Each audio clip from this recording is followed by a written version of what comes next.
Welcome to Education Without Borders.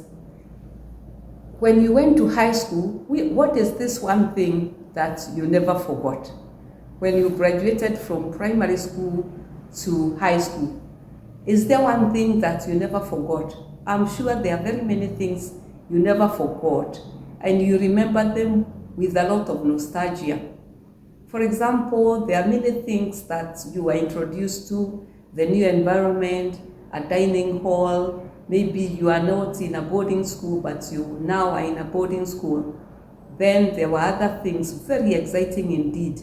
New uniform, a new status. But come the following day, after your parents or guardians leave, then you are introduced to something which I'm sure also you never forgot. This was monolizing or bullying. This monolizing was induction. It was kind of induction of the first year or the Form 1 into high school life by the Form 2s. And it was like an unwritten institutional law.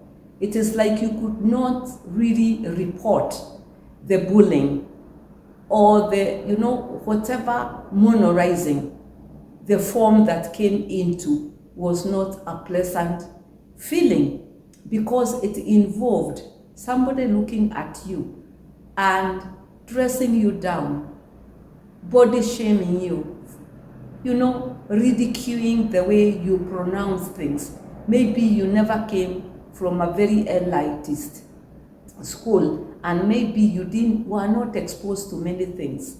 So monolizing then meant that these things are told to you on the face and in front of other students, and they could all fall down laughing.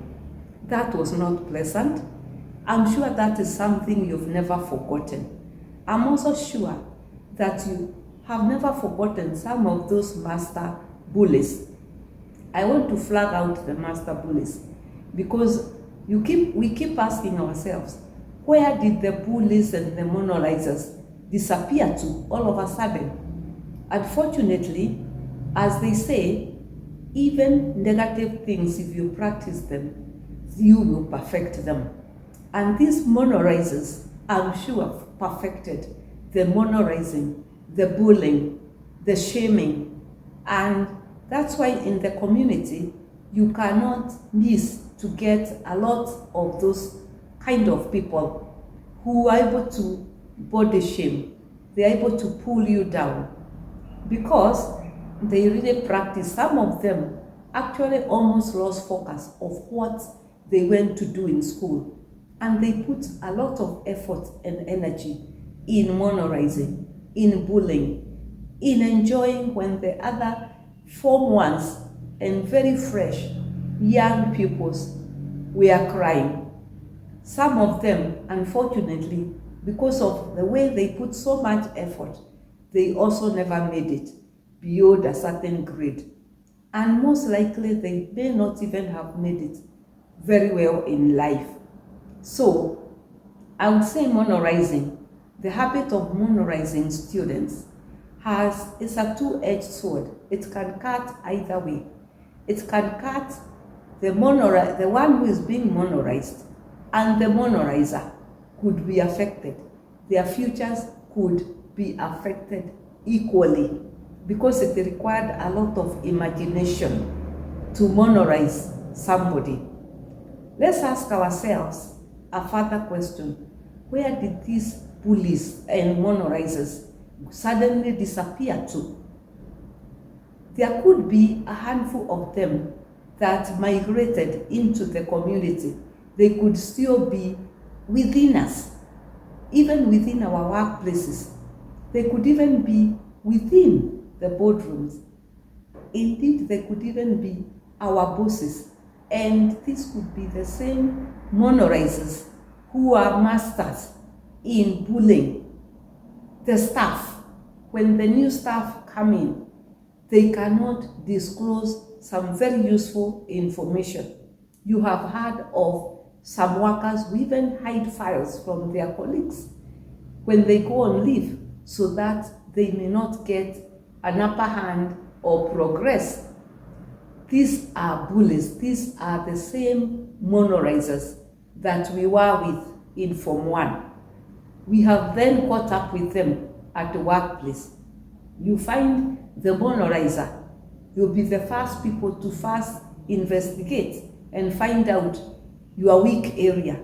And when you come, they will flag it out and ask you a question in front of everybody else, even in the boardroom.